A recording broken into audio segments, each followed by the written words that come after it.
Anyway, as is to provoke the debate, it's left for you, the listener, to judge. Nigeria, divided we stand.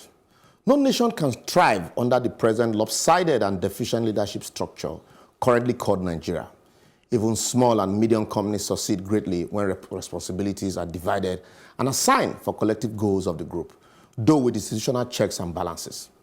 The present arrangement in Nigeria will continue to breed mediocrity, disaffection, and mutual distrust because of it's our turn to rule mentality of. Whilst the region that lays the golden egg, or the economy, believes they should mount the saddle of governance, irrespective of qualification, it's anyone's right provided you have school set certificate anyway. Another region believes that by numerical numbers, they should be allowed to govern in perpetuity. It's the people's call in democracy also. Yet another region believes that their intellect should give them the matter of leadership, also a truism in a democratic setting. While another one believes, majority of them who are highly mobile, Republican in nature, entrepreneurially driven, and have attempted to secede but were resisted through a bloody civil war that claimed millions of lives on both sides, consistently believe that they are being shortchanged in the entity called Nigeria because of the war, even though they have most often shortchanged themselves when it comes to having a go at the highest office. Well, I leave you to be the judge of the genuineness of these calls. I don't even want to mention those in minority like you and I. You may want to ask, must everybody rule? If you ask me, now who I go ask. But remember, in Nigeria, when you rule, you disburse favor, even if your region doesn't benefit in terms of infrastructure, but at least you have taken a bite of the national cherry on their behalf. Some have argued that the nation was designed by the colonial masters to fail. But if I may ask, is 59 years not long enough to change whatever defective product the British gave us? The First Republic Nigerians seems to understand the regional ideological difference that existed from one region to the other. Hence their refusal to foist a unifying system on us.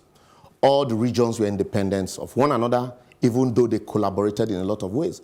But today, states can hardly pay salaries except bailouts come from a benevolent federal government or president.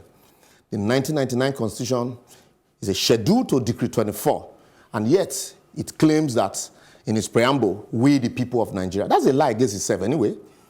One can argue that since we have assemblymen and women, that the preamble to the Constitution has been fulfilled.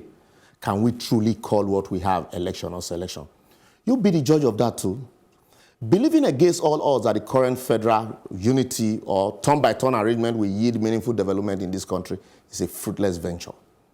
Each region has its own cultural, traditional, political leadership and religious peculiarity, which is unique to them individually.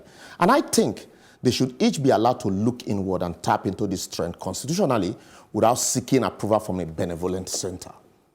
No wonder we're more united and progress better when we are governed along divided lines of regionalism than now that we are governed in pretense as one united people, apart from when we play national football.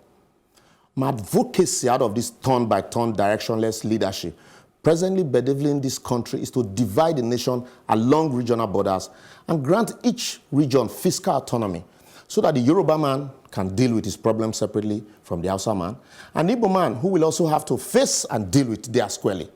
The fear of the minority can be allayed by aligning them with people of similar culture, tradition, and religion. Then the government at the center, which then will be less bogus and unattractive, can provide the institutional framework for the coexistence of the federating unit. That way, even though divided, we should stand stronger, more independent, but yet dependent on one another.